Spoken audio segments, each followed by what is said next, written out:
Welcome my channel Triveni steno classes. आज का dictation start होगा 3 सेकंड बाद।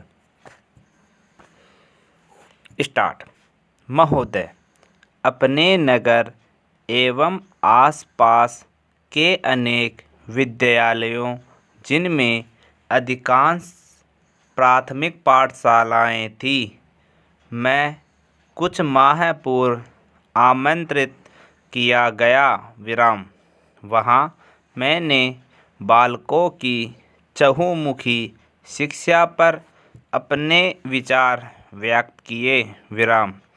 ऐसा करते हुए मैंने 4 प्रकार की शिक्षा पर बल दिया। इस 4 प्रकार की शिक्षा से ही, क्योंकि शिक्षा का वास्तविक उद्देश्य पूरा होता है, अतः यह आवश्यक है कि इस चहुमुखी शिक्षा प्रक्रिया से बालक गुजरे। इसी से वह श्रेष्ठ मानव बन सकेगा। यह 4 प्रकार की शिक्षा है: सामान्य शिक्षा, शारीरिक शिक्षा, नैतिक शिक्षा तथा तकनीकी शिक्षा।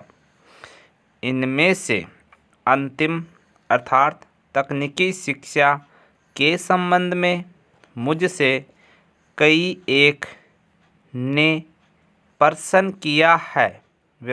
विशेष करके मैंने जो यह कहा था कि बालकों को उनमें उपस्थित स्वाभाविक गुणों के अनुरूप ही तकनीकी शिक्षा दी जाए तो वे आत्मनिर्भर होकर श्रेष्ठ जीवन व्यतीत कर सकेंगे के संबंध में स्थिति को और स्पष्ट करने को लेकर प्रसन्न थे। अब अपने देश से हजारों मील दूर आपके इस विद्यालय में मैं इन प्रश्नों के दिए गए उत्तर का सारांश रखता हूँ। बात कोई असामान्य नहीं है, केवल भारत के ही परिप्रेक्ष्य में भी नहीं है। शिक्षा का इसके अब के संदर्भ में ध्येय क्या है? यह क्या ध्येय पूर्ति करने में समर्थ है या नहीं? बात इससे जुड़ी है। अतः आपके समक्ष प्रश्नों के उत्तर का सारांश रखते हुए मैं अपने को गौरवान्वित मानता हूँ। हम यह कहा करते थे कि परिवार बालक की प्राथमिक पाठशाला है। माँ गुरु तथा माँ गुरु। लेकिन आज परिस्थितियाँ कुछ भिन्न दिखाई देती हैं।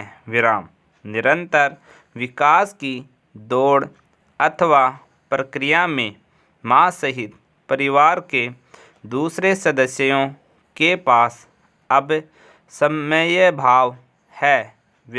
अतः अब प्रथम गुरु माँ और पहली पाठशाला परिवार वाली बात स्नेह स्नेह परिवर्तित हो रही है। ऐसे में पाठशालाओं का उत्तरदायित्व अधिकाधिक हो गया है। शिक्षा के ध्येय के अनुसार बालक को कैसे भावी जीवन को विकसित करने में इनकी भूमिका ही प्रमुख हो गई है।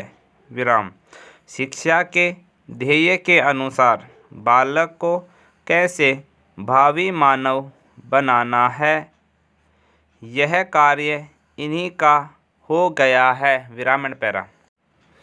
प्राय पाठशालाएं 2 प्रकार की शिक्षा प्रमुख रूप में दे रही है विराम। इनमें प्रथम है सामान्य तथा द्वितीय शारीरिक शिक्षा विराम। सामान्य से तात्पर्य उस शिक्षा से है जो आप पाठ्यक्रम निर्धारित करके देते हैं विराम। इसका अंत एक उपाधि प्राप्त करने में होता है विराम। शारीरिक शिक्षा में खेल कूद व्यायाम आदि सम्मिलित हैं विराम। यह शारीरिक तथा इसी के साथ मानसिक विकास के लिए आवश्यक है विराम। इससे शरीर सुंदर तथा स्वस्थ बनता है विराम। मानसिक विकास होता है विराम। इसीलिए पाठशालाएं सामान्य एवं शारीरिक शिक्षा के लिए कार्य करती है विराम। तीसरे प्रकार की शिक्षा नैतिक है विराम। बालक को मानव अथवा मनुष्य बनाने वाली यही शिक्षा है विराम। यदि प्रारंभ से ही इसका अभाव हो जाए तो आप जानते हैं कि क्या परिणाम निकलेगा। Question mark.